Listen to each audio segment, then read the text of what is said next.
Olivia and Gerald had been married for 5 years now. From the very beginning, Gerald had dreamed of building a big, close-knit family. So, when he met Olivia, calm, kind-hearted, and quietly elegant, he didn't hesitate. Just 6 months into their romance, he popped the question, absolutely sure she was the one. Olivia, for her part, had long grown weary of the noise and chaos that came with wild parties and crowded get-togethers. Teenage thrills she'd gladly left in the past.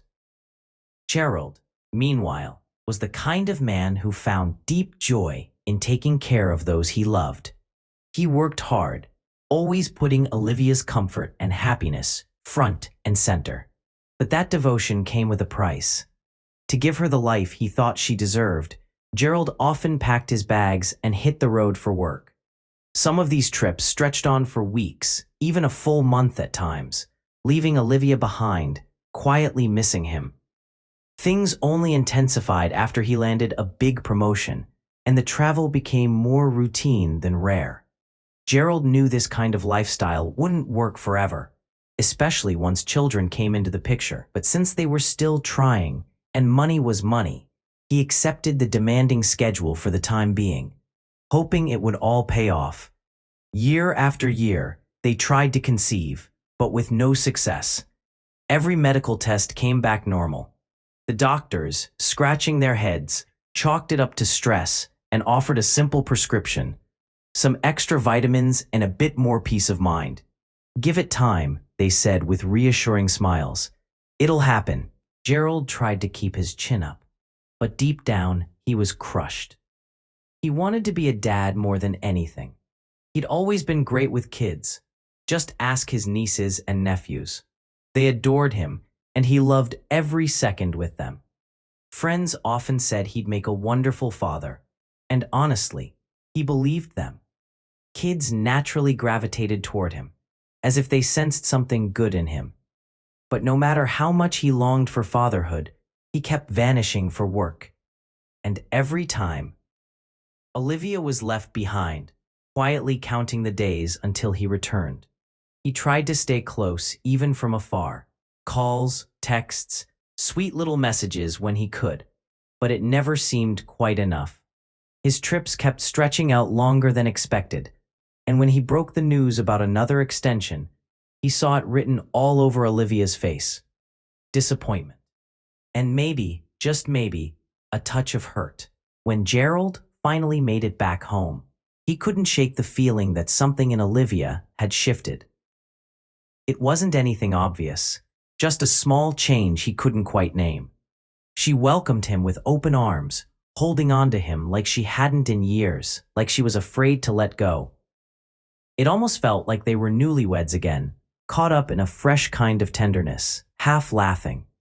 Gerald teased that maybe his long absences were actually doing their marriage a favor, making her miss him more. Olivia grinned and gave him a light-hearted punch on the arm. They both burst out laughing, the moment slipping back into the comfortable rhythm of two people who still loved each other, even if life kept throwing obstacles in their path. For the next couple of weeks, the atmosphere at home was filled with joy and lightness. Then one sunny morning, Olivia's face lit up with excitement as she shared the big news. She was pregnant. Gerald was stunned in the best way possible. After years of trying and hoping, they were finally going to be parents. His heart nearly burst with happiness.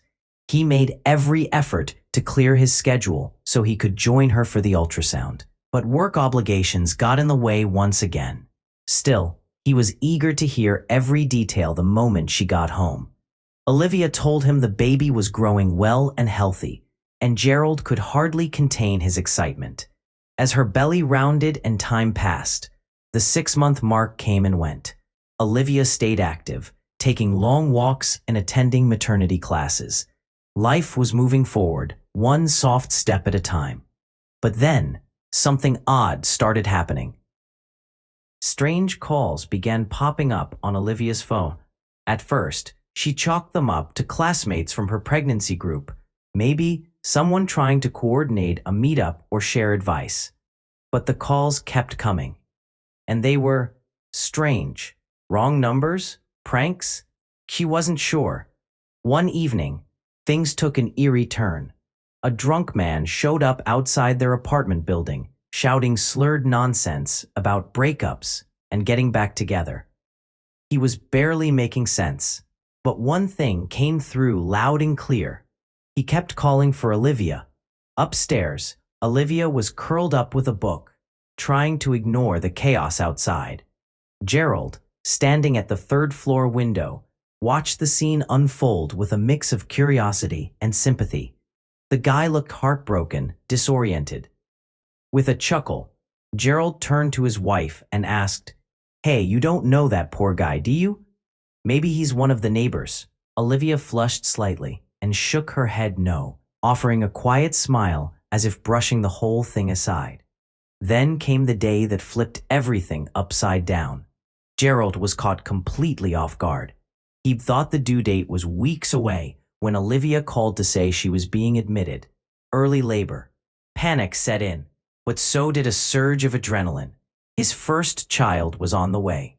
Olivia was settled into a private ward, and by late evening, their baby arrived. The birth went smoothly, and both mother and child were healthy.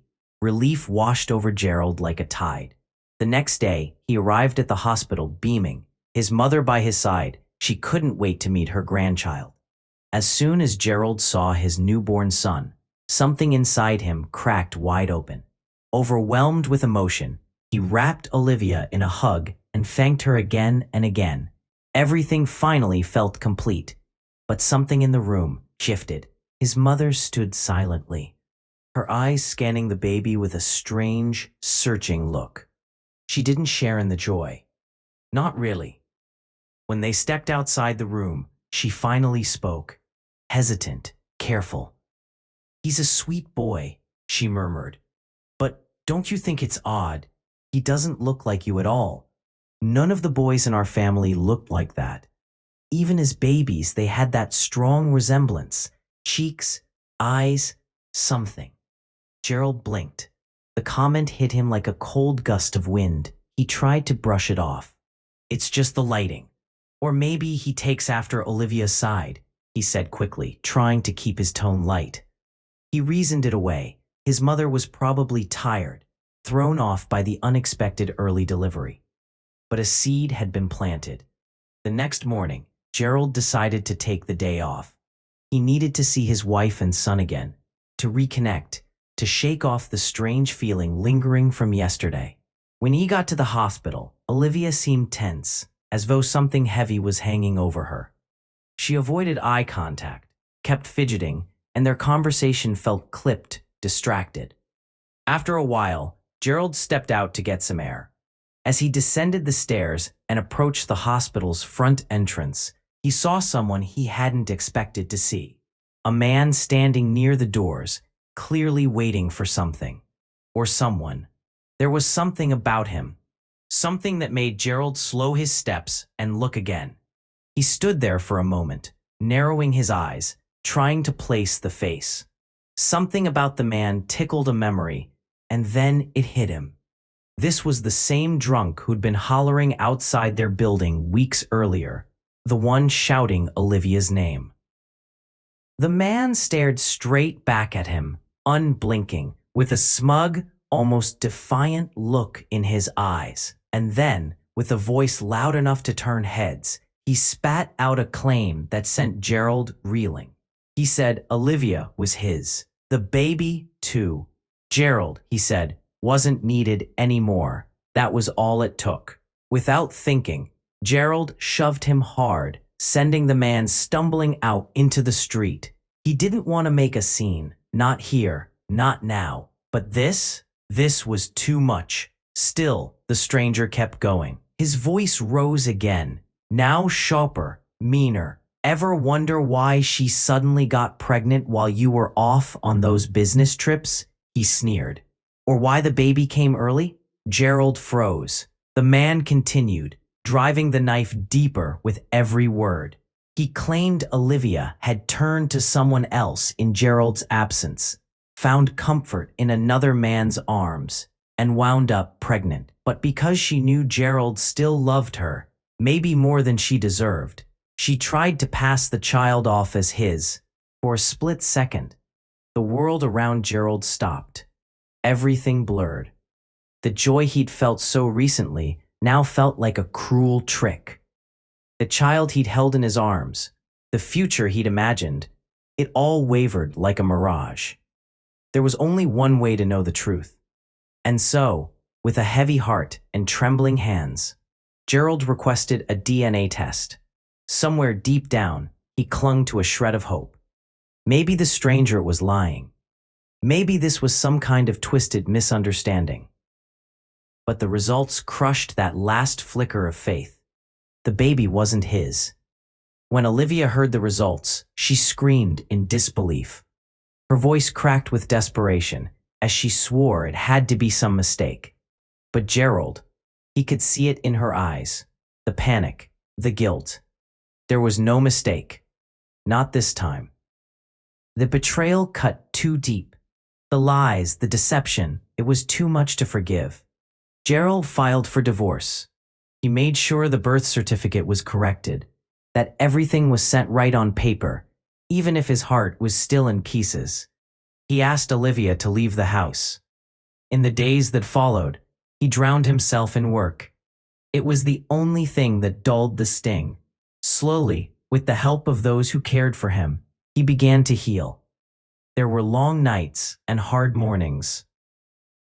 But he made it through. And when he looked back on it all, he carried one hard-earned truth with him. Love should be built on trust, but sometimes even trust needs proof.